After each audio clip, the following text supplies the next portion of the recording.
Temos muitos assuntos. Pauta número 1, a conversa entre Donald Trump e Lula. Depois de cerca de 45 minutos de reunião entre o presidente dos Estados Unidos, o Donald Trump, e o Lula na Malásia, ficou claro que as negociações sobre o tarifaço americano, sobre produtos brasileiros, podem não dar em nada. As tarifas de 50% aplicadas desde o início de agosto, elas seguem em vigor neste domingo. Olhem só, Camboja, Tailândia e a própria Malásia fecharam acordos comerciais com o Trump e o Brasil ainda não conseguiu nada, só mais uma reunião. Tá até esse meme que está circulando, está até no nosso quadro de humor. Antes da reunião, a gente está vendo imagens aí, Lula e Trump falaram com a imprensa brasileira e americana também. O presidente dos Estados Unidos declarou que as tarifas impostas ao Brasil podem ser negociadas muito rapidamente, sem revelar os termos que poderiam levar a esse desfecho. O Trump também foi questionado sobre Jair Bolsonaro. How are you feeling about Mr. Bolsonaro, Mr. President? Well, I've always liked him. I feel very badly about what happened to him. You know? I've always thought he was a straight shooter, but he's gone through a lot. Is this on the agenda today? He's gone through a lot. Is this on the table today?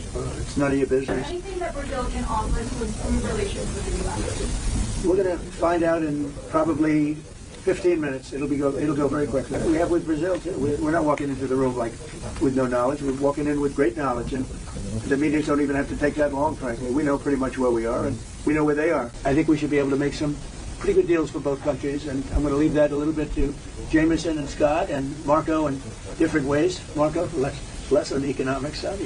You could do it very well, but I don't think you'll have to. But I think we'll be able to do some pretty good deals. We've been speaking, and I think we'll end up having a very good relationship. We always have had a good relationship. I think it'll continue. Na saída do encontro, o chanceler brasileiro Mauro Vieira também foi questionado sobre a situação de Bolsonaro. Aquela carta que o presidente Trump envia para o presidente Lula, ele começa falando sobre a situação do ex-presidente Bolsonaro para impor essas tarifas para o Brasil. Isso foi discutido? O que ele falou sobre isso exatamente? Não, isso não foi discutido. A questão do Bolsonaro apareceu, inclusive, antes na entrevista, né, que foi perguntado, mas muito lateralmente. Mas também o presidente Lula utilizou como exemplo a injustiça da aplicação da lei Magnitsky em relação a algumas autoridades, como o Supremo Tribunal Federal, o quão injusta é essa medida em relação a esses ministros, porque respeitou-se o devido processo legal e não há nenhuma perseguição de natureza política ou jurídica. Não chegou. Não chegou. Venezuela foi discutido em troca. Nós vamos ter as reuniões agora, não, falamos em termos genéricos sobre uma negociação que vai acontecer para chegar a esse objetivo. Mas o presidente Trump e os assessores dele deixaram claro que a relação com o Brasil é importante, que querem solucionar todas as dificuldades. Mas o secretário Rubio falou que ainda tem problemas com o Brasil e falou a questão de alguns juízes, a ação de alguns juízes em relação ao setor digital americano, a censura de americanos. Isso eles não colocaram hoje na mesa? Não, o presidente Trump não falou. Venezuela, foi pauta, falou sobre Venezuela? Só um detalhe. O que ficou muito claro é que entre eles firmou-se de novo um compromisso político para que ocorra uma negociação. Conseguimos uma nova reunião, respeitou-se o devido processo legal, não há perseguição política. Meu Deus. A Casa Branca divulgou uma série de declarações conjuntas sobre acordos recíprocos de comércio fechados pelos Estados Unidos nesta viagem aí do Trump a Kuala Lumpur. Sobre o encontro com Lula, não houve comunicado formal, apenas uma publicação nas redes sociais e nos seguintes termos: o presidente Trump se encontra com o presidente brasileiro Luiz Inácio Lula da Silva na cúpula da ASEAN. É uma grande honra estar com o presidente do Brasil. Acho que conseguiremos fechar bons negócios para ambos os países. Sempre tivemos um bom relacionamento. Acho que continuará assim. Já o petista se apressou em dizer que a reunião foi ótima. Tive uma ótima reunião com o presidente Trump na tarde deste domingo na Malásia. Discutimos de forma franca e construtiva a agenda comercial e econômica bilateral. Acertamos que nossas equipes vão se reunir imediatamente para avançar na busca de soluções para as tarifas e as sanções contra as autoridades brasileiras. Mas peraí, Mauro Vieira, estavam ali falando que não tocaram nesse assunto da Magnitsky, das sanções contra autoridades brasileiras. Consta, mais uma reunião em que nada se resolve, mais uma reunião muito rápida, como foi a anterior, do Marco Rubio com o Mauro Vieira, e vitória do Lula, conseguiu mais uma reunião, sabe-se Deus quando. Lacombe, vamos conceder à esquerda aquilo que lhe pertence, né? Ela está eufórica hoje. Lula não foi humilhado. Pelo contrário, o Trump foi cordial, palavras são baratas, ele fez elogios, inclusive curioso sobre quanto tempo ele ficou preso e deu volta por cima e por aí vai.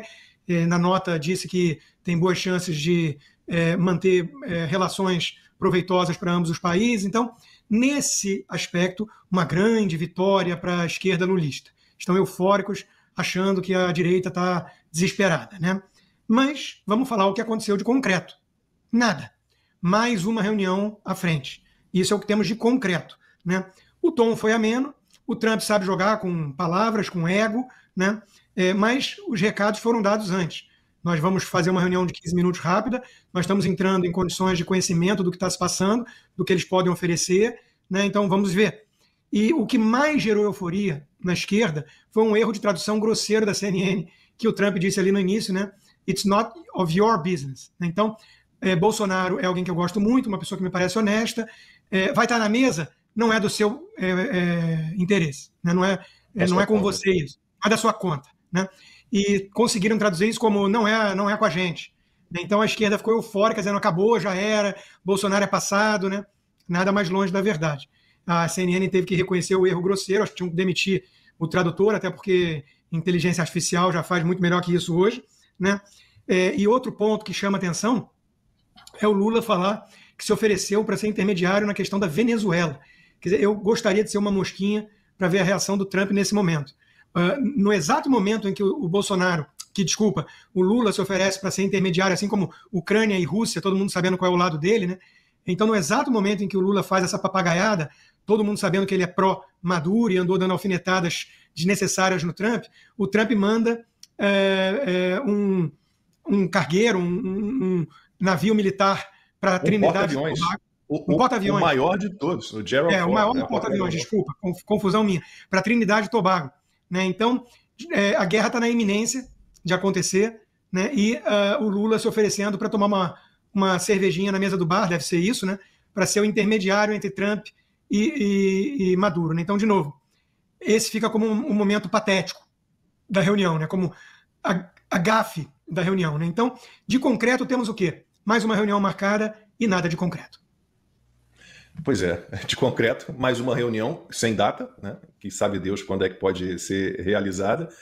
E aquela fala do Trump, ela foi direcionada à correspondente da Globo News, né? A voz é fácil de identificar, a Raquel Krahenbuhl. Então, não é da sua conta, da conta da repórter. Né?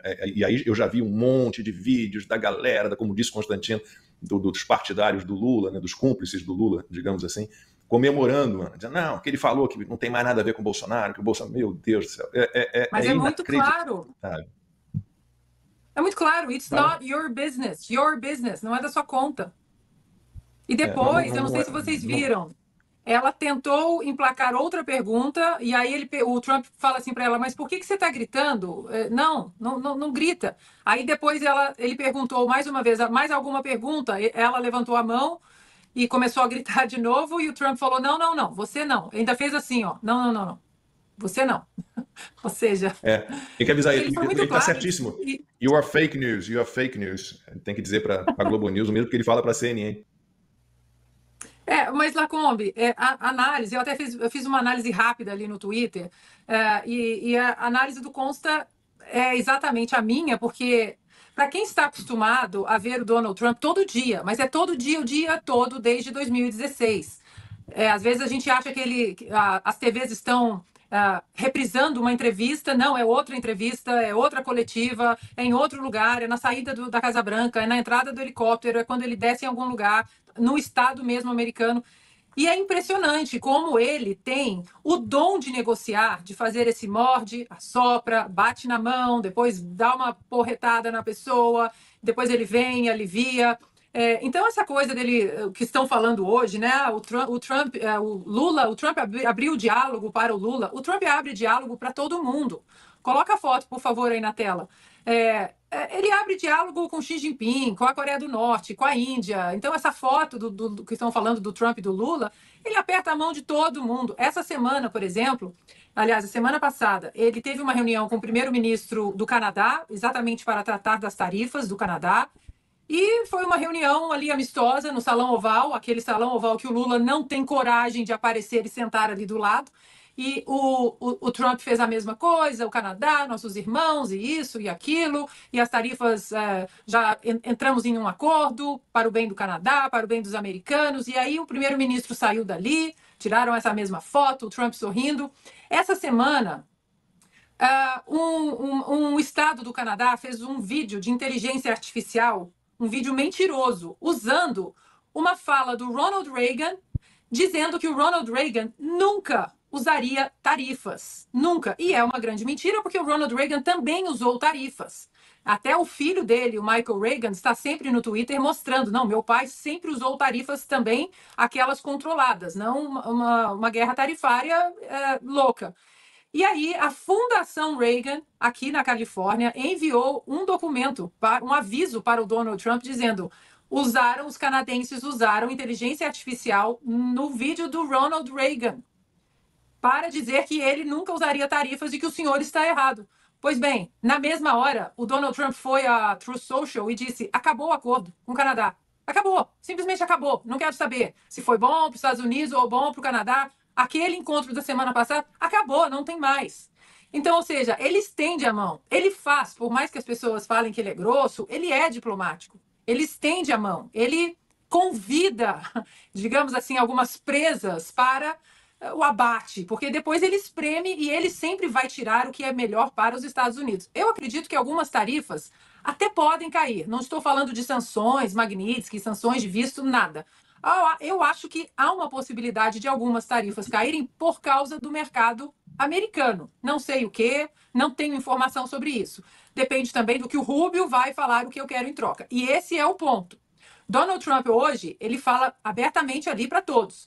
Não, nós vamos chegar num denominador comum, os países se adoram, um coraçãozinho para todos os lados, mas aqui, ó, vocês vão falar com eles aqui, ó. Scott Bassett, Jameson e Marco Rubio. Ou seja, coração, coração, conversem com os meus pitbulls. E aí a gente precisa lembrar a nossa audiência de uma entrevista de 15 de outubro, agora, há 10 dias, uma coletiva do Scott Bassett e o que eles disseram nessa coletiva sobre o Brasil. Vamos rodar, Franco. The question is about Brazil, the 50% tariffs on Brazil. Can you explain why they are being hit with 50% tariffs and why it falls under the umbrella of the International Emergency Economic Powers Act? Certainly, happy to do that. Now, to be really specific about Brazil, there's actually two regimes at place right here. There's the reciprocal tariff rate of 10% on Brazil, which everyone in the world has, which we're trying to do to control the global trade deficit, which is a huge problem for us.